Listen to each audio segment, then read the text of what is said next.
Alright guys, today we're going to be talking about the iPhone 11. Now I've had this phone for 2 weeks ever since it launched, and I've been putting it through its paces, playing a bunch of games on it, watching some movies on it, putting the battery to the test, checking out the specs of the phone and seeing how fast the processor is. Now, what we're going to discuss today is who is this phone actually for? Should you upgrade if you had the 10R from last year? Should you go with the Pro model? How good is this phone? Is this phone a phone for everybody? Let's go and find out. Gaming tech, eating brekkie is the gaming tech. Going for a recce is the gaming tech. Gaming techie is the gaming tech. Gaming techie. Guys, so today we're here to talk about the iPhone 11.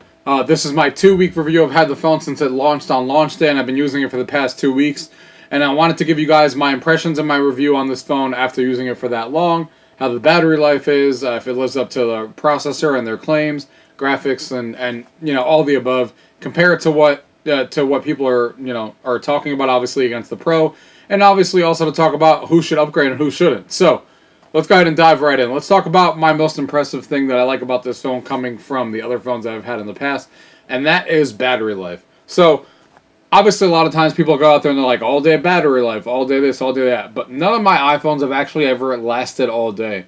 I use my phone for a variety of things throughout the day. I'll be texting one time on Twitter, the next time posting a picture on Instagram, the next time I'm playing a few games, random games throughout the day, and every time I got home, it would be dead. It would be dead at like 4 or 5 o'clock. I'd have to literally plug it in and charge it, or it was about to die. It was only 20%. It would never be what they were saying it would be, that it would last me all day. I would wake up when I got to work at 7, it would be dead by 4 o'clock, doing those things that I was just talking about. And this is the first phone for me that finally does last all day.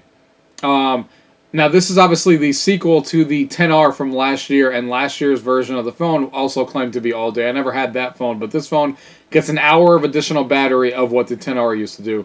So I could see this being, I could see that being true back in the day when the 10R was, what everyone was buying, because this one's really close to it. And this one, like I said, it really does last me all day. I literally, 7 o'clock, I get to work. I literally don't have to charge it at all until the end of this video. I literally take it to work and get there at 7 o'clock, come all the way back home, and don't have to plug it in or do anything with it. I literally plug it in when I go to sleep, and it actually still has juice in it. It's not even at the point where I need to plug it in. It's got like 20% or something around that, that's hovering around that. And like I said, I play games on it, playing the new Call of Duty mobile game that's on there. All those different things is what I'm playing currently. All the different games, all the different applications I use, and no issues at all. So battery life is the first thing I want to call out on how awesome this phone is. Because of the battery life, it's the first phone that's ever lasted me all day, so really, really happy about that. The next thing I want to talk about is obviously the processor inside the A13 that Apple is obviously touting to be like, faster than any other processors that they had in their phones.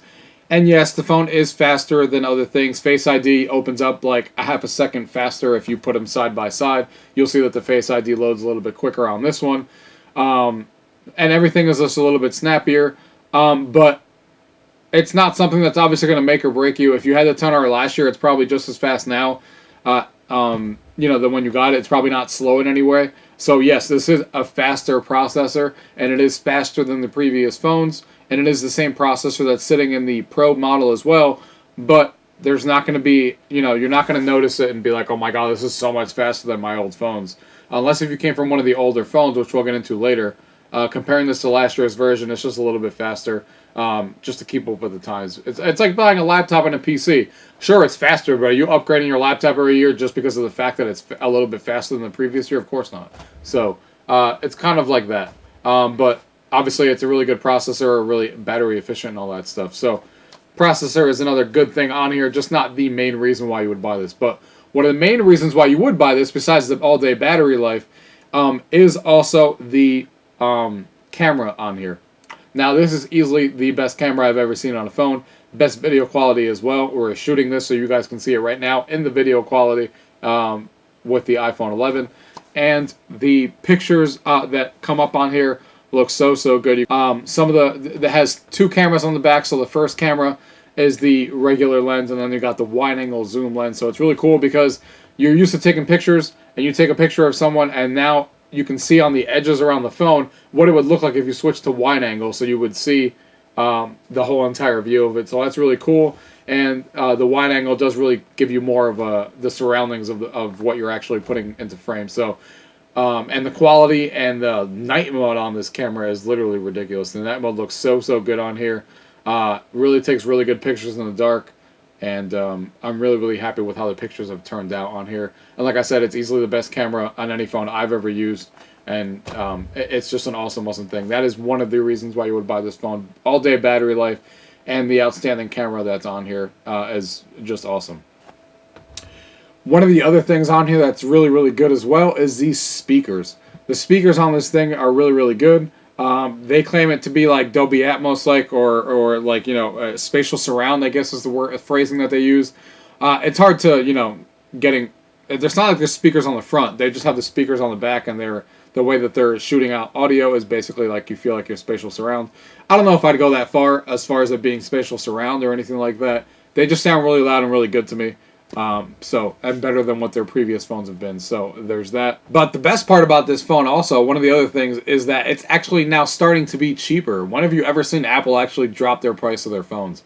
This is now starting at $699 and is only $50 more to go from the 64 gig to the 128. And anybody who buys this phone should easily pay that $50. But, you know, the fact that it starts cheaper than what the XR started last year's XR started at $749. They actually decreased the price, and I don't think anybody would have called that Apple was going to start their iPhone 11 to actually be cheaper than what what the version of the iPhone 11 last year with the XR would have been. So that caught everyone off guard, and it's awesome to see that they actually decreased the price on that. Some of the couple of negatives that are with the phone, like I said, the phone overall is really good. I'm having the camera system and the battery life and all that stuff is really good. The speed of the phone, everything has been really good on this phone. But one of the negatives is, first of all, there's no fast charge in the box. That's only reserved for the Pro model, so you're not going to get the fast charge. You're going to have to buy that cable separately. It does support it. It just doesn't come in the box, so you're going to have to go spend the $30 or $40 to get the actual cable that you actually need to fast charge it. So obviously it only comes with the standard cable. At this point, all phones should have that in the box, but it doesn't. But at least they decreased the price at least, so there's that. But I wish it did come included in the box, so people would just use the fast charge, because it literally charges your phone from 0 to 50 in like 30 minutes. So it's a really good, convenient thing to actually have. One of the other negative things that actually didn't turn out to be negative, but I can't say it's a positive either, it's kind of a wash, I guess is what we're going to call it, is the actual screen on this device. Now, the screen compared to, let's go and get into the iPhone Pro a little bit here. So the screen on here is a 720p screen, and I was a little nervous because they're using LCD technology on the iPhone 11, and they're using OLED on the iPhone Pro. And I was like, am I going to notice it? Is it going to be a big deal to me? You know, all that stuff. Because my wife actually has the Pro edition. I'm the one who has the 11. And I actually don't stare at my screen being like, wow, this looks terrible. I really wish I had the iPhone Pro. That is not what happens. And I even have my wife that actually has it, and I can compare both of them. And yes, the colors pop a little bit more. It gets a lot brighter than what this phone does. And it does have HDR specs, so you can watch HDR movies on your iPhone. But like I said, using the screen and stuff, what I actually care about the most, and what I've gotten so used to, that maybe other people don't, is the fact that it's, you know, almost the whole entire phone on the front is almost bezel-less. So I like the screen going all the way around it, the home button's gone, all that stuff that we've been used to the last couple of years. That's obviously just like the iPhone Pro edition. The bezels are a little bit bigger on this iPhone 11 compared to the Pro, but still nothing that crazy. And I actually thought this was going to be a negative for me, but it ended up just being a wash. The 720p is going to be, screen is going to be like great for a majority of people. Some people aren't even going to be able to tell.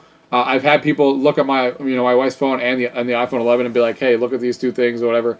Most of the people will immediately say, obviously, this one's brighter, but not many people are be like, that's a screen I want to pay $300 or $400 for. That's reserved for the pro people of the world, reserved for the people basically like me, if I had the extra money to spend, that are going to notice those things, in HDR, watching movies in HDR, and some gaming and stuff like that. So there is an audience for it, but I think the heavy majority of people are not going to care, and some of them aren't even going to notice. And even as a tech person myself, it's not a huge deal to me, and I'm happy with the iPhone 11 screen, and it's actually a really, really solid screen for what it is. Now, compare this phone to the iPhone Pro and the Pro Max. There's a couple of key differences. The biggest difference is that the iPhone 11 obviously has 2 cameras, and the iPhone Max has the iPhone Pro has 3 cameras. So it has the same 2 cameras as the iPhone 11, but now the Pro also throws in a telephone lens to take better pictures when you're up close and stuff like that.